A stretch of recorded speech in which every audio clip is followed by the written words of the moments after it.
Bismillahirrahmanirrahim. Assalamualaikum warahmatullahi wabarakatuh. Sobat-sobat ngabaring kabar terkabar, semoga selalu dalam keadaan sehat walafiat, serta diberikan rezeki yang halal, berkah, lancar, dan juga banyak. Ada kejadian menarik pada saat ILC kembali menayangkan diskusinya selama 2 jam durasi panjangnya. Kali ini gua pengen menyoroti perkataan Hensat yang dibantah oleh Muhammad Qodari atau yang biasa kita sebut dengan Mr. Q. Mr. Q mengatakan bahwasanya pernyataan Hensat itu adalah lebay. Bagaimana videonya? Mari kita simak bersama. Let's go. Saya memilih memberikan kesempatan kepada Pak Prabowo untuk memimpin pemerintahan dan untuk memimpin kabinetnya. Masalah komposisinya sekarang ada teman-temannya dia di kabinet ataupun orang-orang baru lainnya, saya persilahkan Pak Prabowo untuk memimpin. Silakan aja. Hanya mungkin juga kita menerka-nerka boleh juga. Sampai seberapa lama orang-orang di kabinet ini akan bertahan di kabinetnya Pak Prabowo. Mungkin pada saat Pak Prabowo menginginkan ada perubahan total di kabinetnya, maka mungkin dia akan lakukan reshuffle. Orang-orang di Gerindra menurut saya akan lebih tepat berada di kabinetnya Pak Prabowo karena orang-orang ini terbiasa mematuhi apa yang dikatakan oleh Pak Prabowo. Ini kan orang-orangnya Sugiono, Fadlizon dan lain-lain kan memang dikenal orang-orangnya Pak Prabowo. Jadi 3 catatan saya, yang pertama, kabinet ini mungkin kabinet kompromi antara Pak Prabowo dengan Pak Jokowi. Kalau saya tidak boleh menggunakan kata-kata quote and quote instruksi dari Pak Jokowi. Kemudian yang kedua, inilah kabinet hasil kemenangan elektoral yang akan mungkin membebani negara. Kemudian yang ketiga, sangat mungkin juga dalam waktu dekat Pak Prabowo akan mengevaluasi kabinetnya dan silakan saja kalau kemudian mau melakukan reshuffle. Saya pesan sama Pak Prabowo, kalau bisa jangan bikin rapat kabinet pagi-pagi dadakan semuanya harus datang.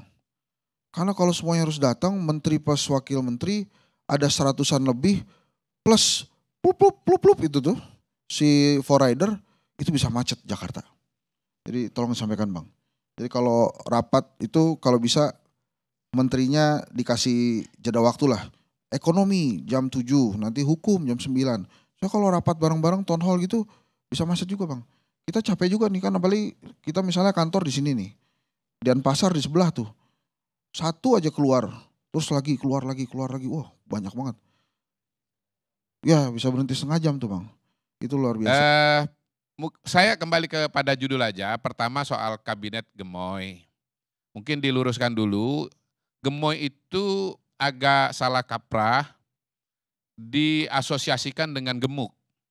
Sebetulnya gemoy itu bukan, asal katanya itu bukan gemuk. Itu kata selengean atau kata kontemporer untuk kata gemas. Gemes lah.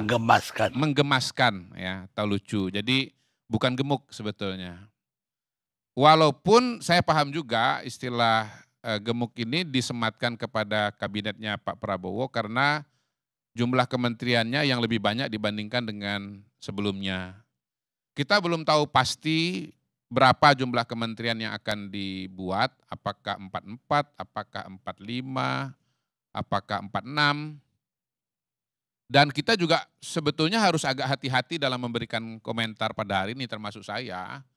Karena sesungguhnya kita itu belum tahu persis berapa posnya, nomenklaturnya apa saja, dan siapa yang akan menempati pos itu. Walaupun sekitar 80% kita bisa membaca lah ya, bisa menebak. Kalaupun bukan membaca ya minimal menebak lah. Masing-masing orang dan pos-posnya. Tetapi sebetulnya harus ditunda dulu penilaian yang 100% itu. Nah, kabinetnya memang banyak menterinya, saya kira yang perlu diberikan perspektif di sana kan karena ada pro dan kontra, Yang kontra itu biasanya mengatakan ini pasti biayanya akan besar. Ya, secara logika menurut saya itu ya logis aja. Misalnya rumah dinas tadi udah dibahas oleh Bang Hensat, rumah dinasnya nanti akan tambah. Tapi kalau soal kemudian jadi macet, menurut saya itu jelas lebay, ya itu. Harus dijawab juga itu. Jelas lebay itu. Apakah Pak Jokowi cawe-cawe? Ya. Saya menilai bahwa sebetulnya pertama tentu ya, Pak Prabowo itu sebagai presiden punya hak prerogatif dan pada titik itu kita harus mengatakan bahwa semua asumsi-asumsi mengenai campur tangan dan seterusnya itu harus berhenti. Karena apa? Udah jelas tegas ditulis dalam konstitusi kita bahwa menteri itu adalah wewenang presiden, prerogatif presiden. Partai-partai politik, tokoh-tokoh politik kita juga sudah punya alam pikiran yang sama bahwa urusan kabinet, urusan menteri itu adalah prerogatif presiden. Nah yang kedua, kalau dikatakan bahwa banyaknya menteri Pak Jokowi yang masuk ke dalam line up yang disusun oleh Pak Prabowo sebagai sebuah bentuk cawe-cawe Pak Jokowi, menurut saya itu kejauhan, ya. Terlalu jauh mikirnya, terlalu spekulatif, ya. Karena apa? Karena pertama Pak Prabowo itu ya adalah bagian dari sebuah keberlanjutan Pak Jokowi. Jadi nggak usah disuruh pun pasti Pak Prabowo akan punya kecenderungan untuk meneruskan program-program kerjanya dan tim kerja yang selama ini membantu Pak Jokowi. Justru itulah bukti keberlanjutan itu. Ya. Yang aneh kalau kemudian misalnya Presiden terpilih Anies Baswedan, lalu dia membawa 16 menteri Pak Jokowi, nah itu aneh. Ya, itu dia, itu baru harus dibahas tuh. Tapi kalau yang terpilih sebagai presiden adalah Pak Prabowo yang jelas-jelas mengatakan dia adalah keberlanjutan Pak Jokowi, lalu ada menteri-menterinya Pak Jokowi, itu nggak aneh, itu justru sangat wajar. Ya, sangat wajar. Karena Pak Prabowo sendiri menahbiskan dirinya sebagai bagian dari keberlanjutan Pak Jokowi. Nah, secara alam pikiran juga banyak persamaan antara Pak Prabowo dengan Pak Jokowi. Jadi intinya adalah bahwa Pak Prabowo mengajak menteri-menteri yang 15 atau 16 itu barangkali sesederhana bahwa dia kenal dengan mereka, dia menganggap mereka itu kompeten dan karena itulah kemudian ya diajak masuk kabinet yang tidak akan terjadi kalau misalnya ya presiden terpilih itu bukan anggota kabinet.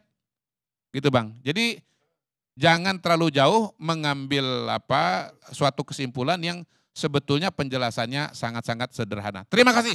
Wassalamualaikum warahmatullahi wabarakatuh. Ya, itulah tadi bagaimana jelek menohok dari Kodari bahwasannya apa yang dikatakan Hensat itu sampai menteri keluar saking banyaknya terus membuat macet itu dibilang sama Kodari bahwasannya itu adalah terlalu lebay dan Kodari pun tertawanya lepas, tertawa. Masa pandangan sampai segitunya? Ya enggak lah. Nah, sekarang bagaimana menurut pendapat kalian? Silakan berikan pendapat dari kolom komentar. Wassalamualaikum warahmatullahi wabarakatuh.